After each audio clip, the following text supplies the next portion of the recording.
Shalom, Shalom. Bapak Ibu dan Saudara yang terkasih dalam Tuhan, kita bersyukur untuk hari yang indah yang Tuhan berikan kepada kita. Kita masih diberi kesempatan oleh Tuhan ya memuji, menyembah, memuliakan Dia di pagi hari ini sebelum kita melakukan segala kegiatan kita. Bapak Ibu, kita akan membaca, merenungkan kebenaran firman Tuhan dari Amsal pasal 17. Banyak sekali berkatnya dalam satu pasal ini, ya. Banyak sekali pasalnya, berkatnya. Kita sangat bersyukur sekali. Ya, saya rindu, saya akan membaca ya ayat demi ayat. Bapak Ibu simak dan dapatkan berkat untuk Bapak Ibu ya. Ya, nanti hanya satu ayat saja yang mau kita renungkan bersama, tetapi ketika saya membaca ayat demi ayat, Bapak Ibu bisa menangkapnya. Ya, mungkin ada berkat-berkat khusus dari ayat ini untuk Bapak Ibu dan Saudara yang terkasih dalam Tuhan. Amsal pasal 17 di ayat 1 berbunyi demikian. Lebih baik sekerat roti yang kering disertai dengan ketentraman daripada makan daging serumah disertai dengan perbantahan. Budak yang berakal budi akan berkuasa atas anak yang membuat malu dan akan mendapat bagian warisan bersama-sama dengan saudara-saudara anak itu. Kuih adalah untuk melebur perak dan perapian untuk melebur emas. Tetapi Tuhanlah yang menguji hati. Orang yang berbuat jahat memperhatikan bibir jahat. Seorang pendusta memberi telinga kepada lidah yang mencelakakan. Siapa mengolok-olok orang miskin menghina penciptanya. Siapa gembira karena suatu kecelakaan tidak akan luput dari hukuman. Mahkota orang-orang tua adalah anak cucu, dan kehormatan anak-anak ialah nenek moyang mereka. Orang bebal tidak layak mengucapkan kata-kata yang bagus, apalagi yang mulia mengucapkan kata-kata dusta. Hadiah suapan adalah seperti mestika di mata yang memberinya. Kemana juga ia memalingkan muka, ia beruntung. Siapa menutupi pelanggaran, mengejar kasih, tetapi siapa membangkit-bangkit perkara, menceraikan sahabat yang karib. Suatu hardikan lebih masuk pada orang berpengertian daripada 100 pukulan pada orang bebal. Orang durhaka hanya mencari kejahatan, tetapi terhadap dia akan disuruh utusan yang kejam. Lebih baik berjumpa dengan beruang betina yang kehilangan anak daripada dengan orang bebal dengan kebodohannya. Siapa membalas kebaikan dengan kejahatan, kejahatan tidak akan menghindar dari rumahnya. Memulai pertengkaran adalah seperti membuka jalan air. Jadi undurlah sebelum perbantahan mulai. Membenarkan orang fasik dan mempersalahkan orang benar, kedua-duanya adalah kekejian bagi Tuhan. Apakah gunanya uang di tangan orang bebal untuk membeli hikmat, sedang ia tidak berakal budi? Seorang sahabat menaruh kasih setiap waktu dan menjadi seorang saudara dalam kesukaran. Orang yang tidak berakal budi ialah dia yang membuat persetujuan yang menjadi penanggung bagi sesamanya. Siapa suka bertengkar, suka juga kepada pelanggaran. Siapa memewahkan pintunya, mencari kehancuran. Orang yang serong hatinya tidak akan mendapat bahagia. Orang yang memutar-mutar lidahnya akan jatuh ke dalam celaka. Siapa mendapat anak yang bebal, mendapat duka, dan ayah orang bodoh tidak akan bersukacita. Hati yang gembira adalah obat yang manjur, tetapi semangat yang patah mengeringkan tulang. Orang fasik menerima hadiah suapan dari pundi-pundi untuk membelokkan jalan hukum. Pandangan orang berpengertian tertuju pada hikmat, tetapi mata orang bebal melayang sampai ke ujung bumi. Anak yang bebal menyakiti hati ayahnya, dan memedihkan hati ibunya. Mengenakan denda orang benar adalah salah. Memukul orang mulia pun tidak patut. Orang yang berpengetahuan menahan perkataannya, orang yang berpengertian berkepala dingin. Juga orang bodoh akan disangka bijak kalau ia berdiam diri, dan disangka berpengertian kalau ia mengatupkan bibirnya. Amin. Demikian jauh pembacaan firman Tuhan. Banyak berkat di pasal ini, masing-masing kita bisa menemukan, mendapatkan, menerima kebenaran ini. Dan pagi hari ini saya mau ngajak kita untuk membahas, untuk mengalami, mendapatkan sukacita di dalam perjalanan hidup kita, secara khusus dimulai dari keluarga, dari rumah sendiri. Ada orang yang berkata kita bahagia kalau makan minum kita enak, makan daging terus. Ada orang kalau hanya makanannya sederhana ngomel-ngomel saja. Tapi kalau makan daging baru senyum-senyum. Padahal daging itu kalau terus-menerus juga bosan. Om Arosia, kalau masak daging terus juga bosan ya. Wah, daging terus, lemak terus. Jadi ada kalanya kita hanya bisa makan cabai dan garam saja. Tetap masuk juga, gak ada masalah. Tapi kadang-kadang gak bisa. Dan pada umumnya tidak bisa. Maunya makan enak. Cari restoran yang enak, yang mewah, yang wah. Beli makanan yang enak. Sebab kalau makanan kita enak, nyamanlah, tenanglah kita. Siapa bilang? Kesenangan, kebahagiaan kita tidak terletak kepada makanan yang enak, tetapi kepada suasana hati. Suasana hati kita, adakah kita gembira atau tidak, senang atau tidak, hati kita bagaimana, gundah gulana atau bagaimana. Nah, dikatakan dalam ayat 1, lebih baik sekerat roti yang kering. Udah sekerat roti, sedikit roti kering pula itu. Lebih baik itu sekerat roti yang kering. Ini menggambarkan tidak terlalu nyaman, tidak terlalu enak, tidak berlemak dia. Lebih baik sekerat roti yang kering disertai dengan ketentraman daripada makan daging serumah disertai dengan perbantahan.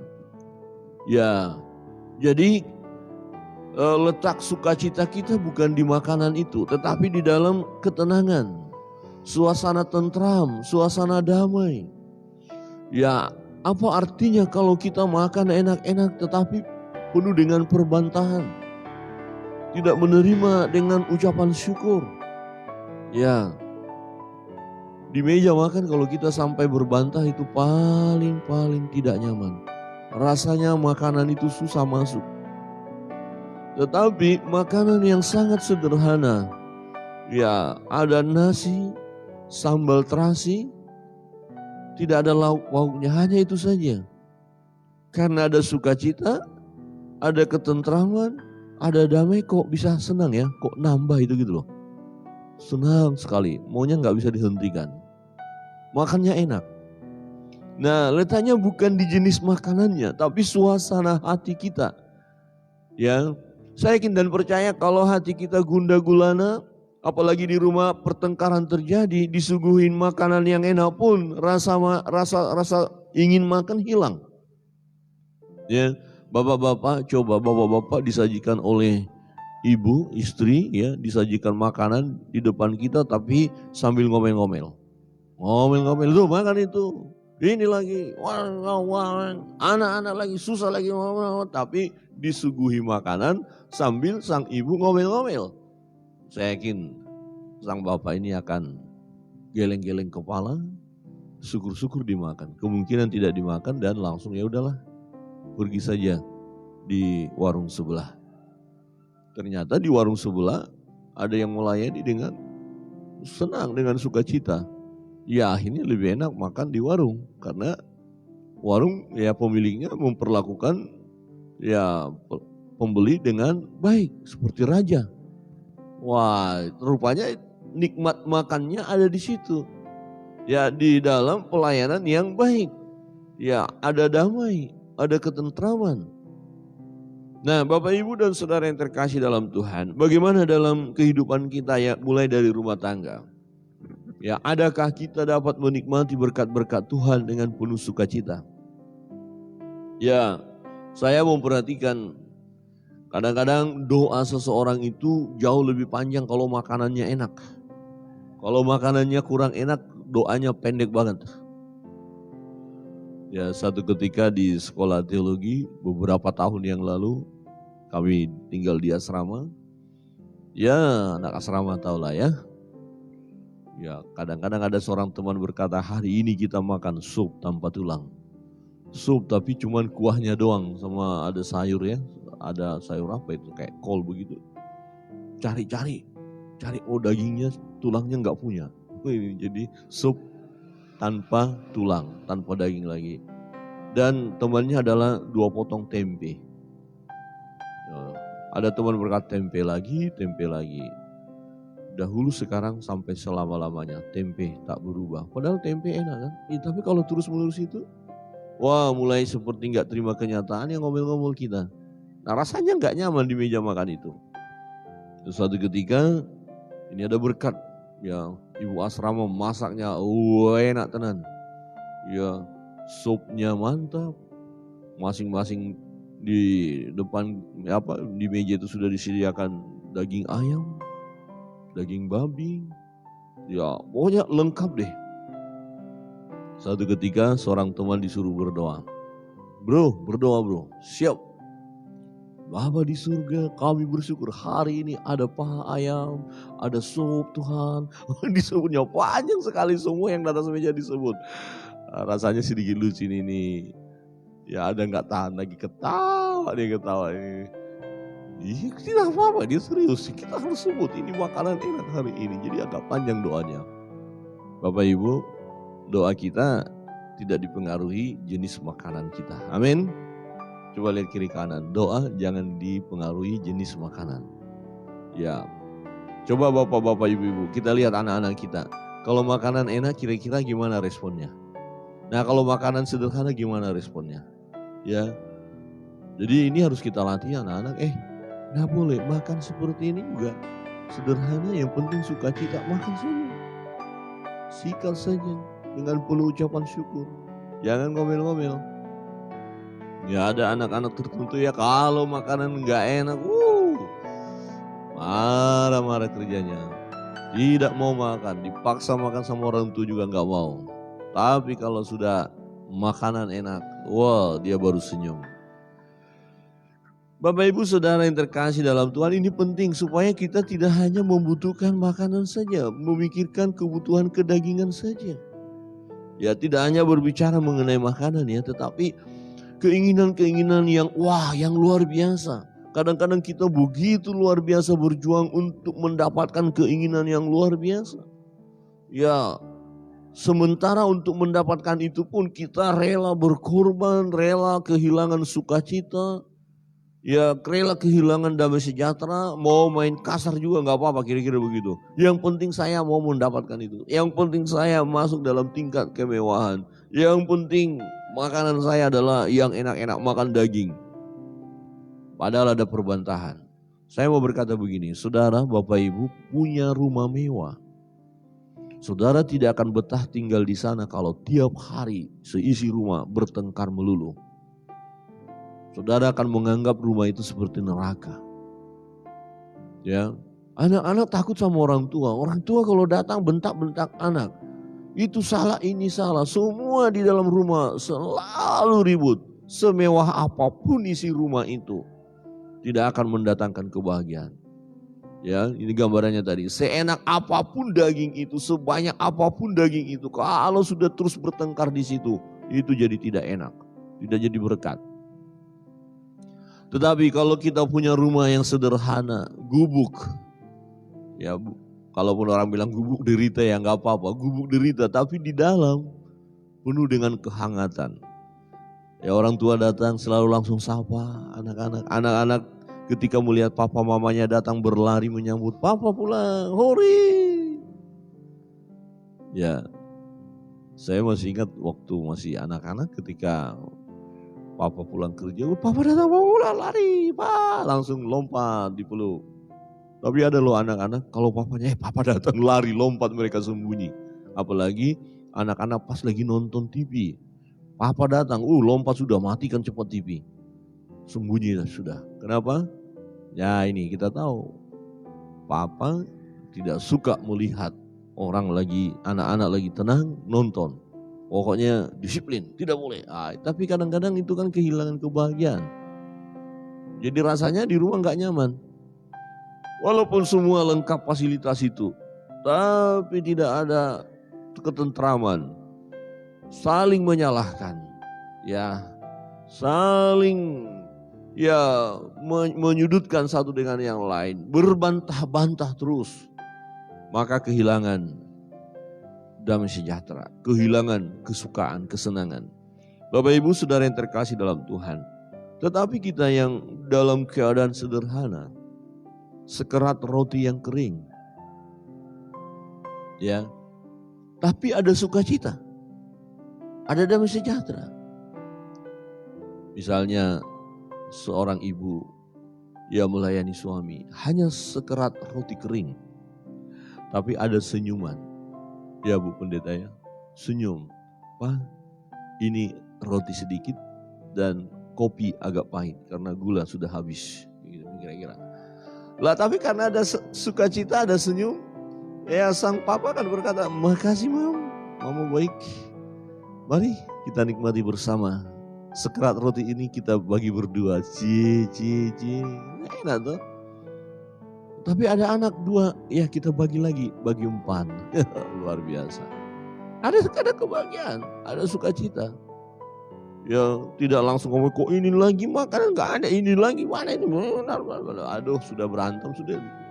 Kalau sudah dimulai pertengkaran, ya istri pergi cari makanan yang enak pun, akhirnya jadi gak enak juga. Karena sudah dimulai pertengkaran. Nah, hindari pertengkaran, hindari perbantahan, ya. Jangan saling berbantah. Tetapi mari kita ciptakan suasana damai. Mari kita ciptakan suasana yang indah. Mari kita ciptakan suasana sukacita. Jadi sukacita kita yang terus mengalir dari Tuhan, membuat kita tenang, bahagia. Mampu kita bersyukur walaupun hanya sekerat roti yang ada. Mampu kita bersyukur kalau makanan kita hanya sederhana saja. Mampu bersyukur kepada Tuhan. Karena ada kebahagiaan. Orang yang bahagia itu bisa bersyukur untuk segala sesuatu. Tapi orang yang berbantah-bantah, yang kehilangan kebahagiaan, terlalu sulit untuk bersyukur. Perhatikan. Ya sudah dapat ini, alah kok cuman begini. Sudah dapat berkat begini, cuma begini, gak terima. Ya rasanya mau lebih lagi, mau lebih lagi. Nah di dalam perjalanan hidup kita, mari bagaimana ya tentang kebutuhan kita. Di masa-masa pandemik ini, masa sulit ini, kita akhirnya menghadapi hanya sekerat roti yang kering saja. Adakah tetap damai sejahtera di rumah? Adakah tetap kebahagiaan? Harus kita pertahankan karena kebahagiaan kita tidak terletak pada makanan kita. Ini harus kita tanamkan. Kebahagiaan kita terletak pada hubungan kita dengan Tuhan. Hubungan kita dengan keluarga, kakak adik, ya saling mengasihi. Ya papa mama saling mengasihi. Anak dengan orang tua saling mengasihi. Ada hubungan yang harmonis, ada kebahagiaan. Bukan letaknya di makanan itu. Ya. Ini satu peringatan karena ada orang-orang yang merasa atau menggantungkan dirinya kalau makanan enak pasti orang itu bahagia. Kadang-kadang kita melihat begini, kita lihat keluarga itu pasti bahagia. Kenapa? Rumahnya mewah loh, kendaraannya bagus loh. Terus makanannya pasti enak. Iya pernah loh saya diajak ke rumahnya. Waduh rotinya mahal banget tuh, enak sekali. Apakah kita berkata sudah menjadi jaminan mereka bahagia? Belum tentu. Ya, tetapi kalau makanan kita enak dan disertai ketentraman, kebahagiaan yang dari Tuhan dan mampu bersyukur, ya pasti bahagia mereka. Yang terpenting adalah tidak berbantah-bantah, tidak bermasalah, tidak bertengkar, tetapi penuh dengan ucapan syukur. Artinya begini Bapak Ibu, jangan juga kita hanya berkata, kalau begitu kita nggak boleh makan enak. Oh tidak, kalau Tuhan kasih berkat, ya akhirnya harus bisa beli daging, ya beli daging, gak apa-apa, silakan. Tapi tetap dengan penuh ucapan syukur, ada kebahagiaan. Ya ada kebahagiaan, ada sukacita, itu yang penting. Nah sukacita kita letaknya hubungan kita dengan Tuhan. Ketika ada sekerat roti saja yang kering, jadi kita harus mengerti artinya. Ini benar-benar sangat sederhana, tapi ini adalah berkat dari Tuhan. Puji Tuhan, masih ada sekerat roti yang kering. Haleluya, amin. Oh, kita ada dana nih, beli, ya apa ini, capcay, wih mantap ya. Beli apa, ya daging ayam presto, mantap, haleluya. Ya saksang, mantap lagi tuh. Apalagi macam-macam makanan enak. Nah memang itu boleh juga, tidak apa-apa, asal kita menikmatinya penuh dengan ucapan syukur. Tetap saja hadapi, jangan juga kalau sudah makanan yang enak terus respon kita terlalu berlebihan, jangan, biasa saja. Ya sama respon kita ketika sekerat roti yang kering ada, sama saja dengan respon ketika makanan itu ya sangat berlemak atau daging yang enak, ya biasa saja, sama. Terima kasih Tuhan, ini semua berkat daripada Tuhan. Pada pagi hari ini, Bapak Ibu Saudara yang terkasih dalam Tuhan, mari ciptakan suasana bahagia mulai dari keluarga, rumah tangga. Bahagianya bukan letaknya di makanan, tetapi hubungan kita dengan Tuhan. Ketika Tuhan izinkan hanya sekerat roti saja yang harus kita nikmati, tetap bersyukur. Jangan kehilangan kebahagiaan dalam keluarga. Jangan berbantah-bantah dalam keluarga. Jangan bertengkar hanya karena makanan, tetapi kita harus mampu bersyukur. Terima kasih Tuhan, sekerat roti yang kering ini. Kami tahu ketika kami menikmatinya, ada berkat Tuhan untuk kami. Bapak, Ibu, dan Saudara yang terkasih dalam Tuhan, kiranya kebenaran firman Tuhan pada pagi hari ini mengingatkan kita akan kebahagiaan yang bersumber dari Tuhan, bukan dari makanan. Tetapi kita terus bersyukurlah atas setiap berkat-berkat yang Tuhan berikan kepada kita. Sekerat roti, puji Tuhan. Ada daging, puji Tuhan. Semuanya kita lakukan untuk kemuliaan nama Tuhan. Tuhan memberkati kita, kita akan